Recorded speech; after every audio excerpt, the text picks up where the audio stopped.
Hello guys! Hello Pisces!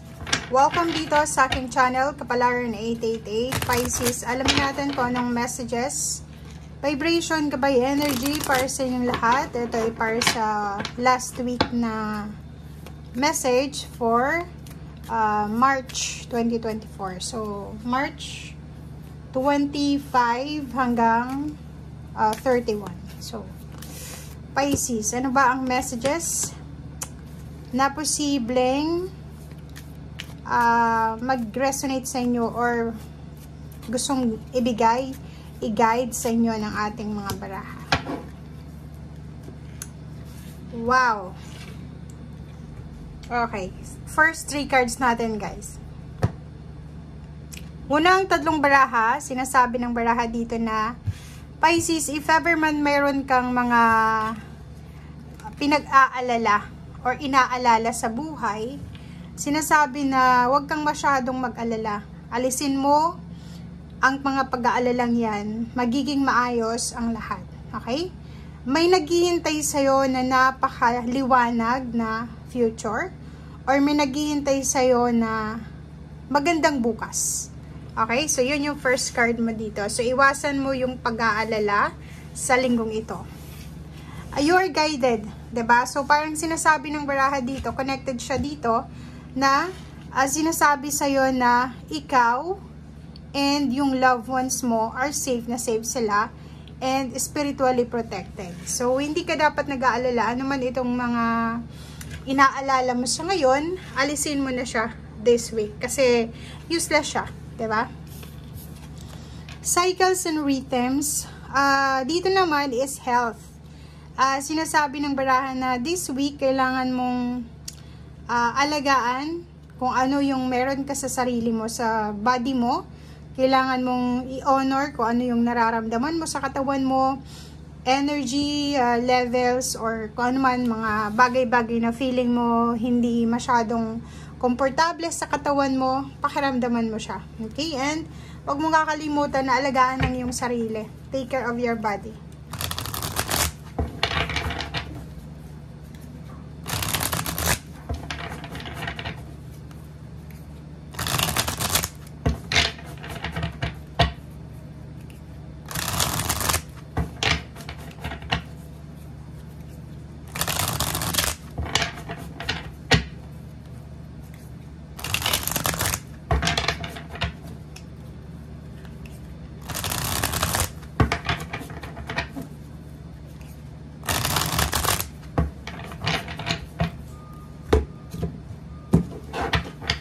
Okay, Pisces. Next card is Justice and Four of Michael.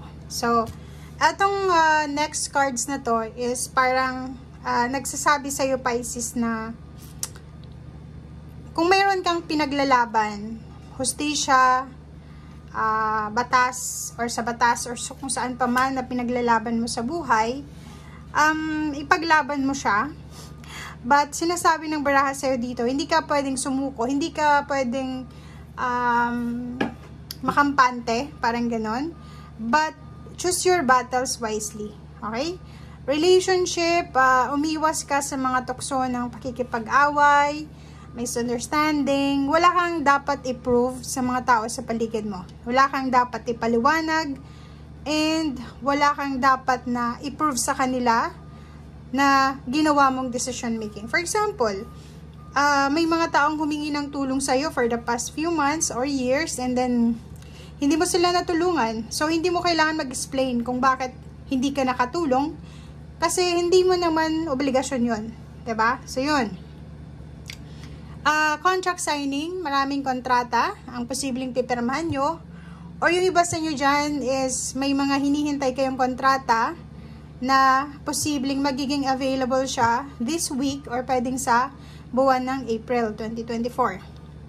For Michael, sinasabi ng baraha sa'yo dito na if ever may decision making ka na kailangan na gawin, kailangan mong mag-meditate, kailangan mong maging quiet muna,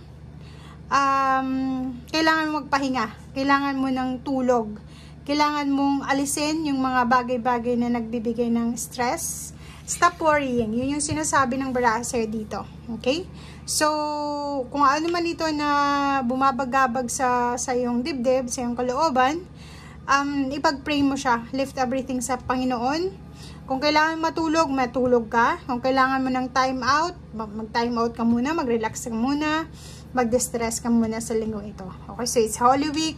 Kung gusto mong magpahinga, magpahinga ka. Okay, wala kang dapat ipaliwanag kung bakit kailangan magpahinga or kung bakit kailangan mong i-prioritize yung health mo. And last card natin dito is itong 8 of Ariel. Sinasabi ng baraha sa'yo dito na may iba ditong Pisces na makakapag-isip ng pagbabalik eskwela. May mag-aaral, may magre-research, may magse-seminar, may scholar dito, additional or ano ba to? Training, education, or kung ano man to na gusto mong matuto or matutunan. Okay, Pisces.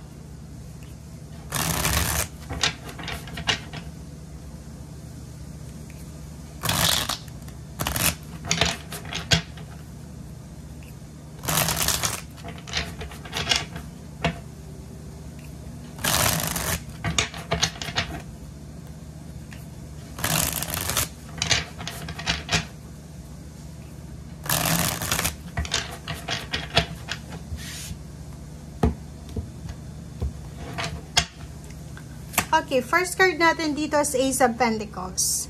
May parating na pera. Nakikita natin dito na may Ace of Pentacles. So, ibig sabihin niya, may pera, financial, tangible, earthly things na posibleng pasukin ka. So, para siyang gateway. Gateway of money. Gateway of abundance. So, pwedeng may mga offer ng job or pwedeng may mga options ka kung paano kumita ng malaki or kung paano ka makakapag-save ng pera. Next card is 7 of Wands. If ever na bagong trabaho ito, bagong negosyo or bagong source ng income, kailangan mo ng 7 of Wands protection. Kailangan mong proteksyonan ang iyong sarili.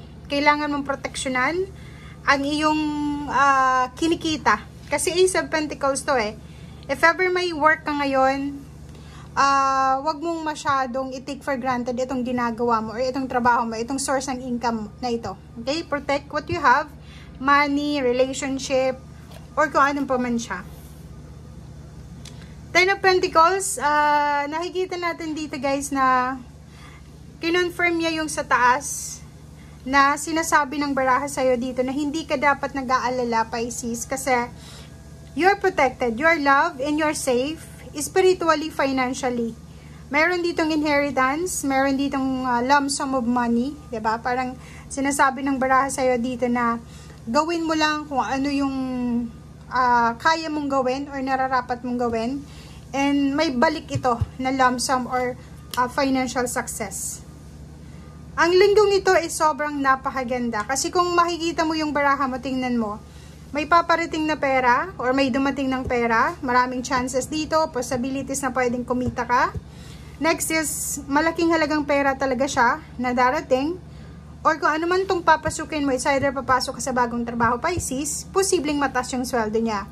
Emotionally, may mga iba sa inyo dyan na may celebration this week. So, may celebrate ka, it's either wedding anniversaries, monthsaries, recognition, rewards, awards, promotion, salary increase, or kano pa man.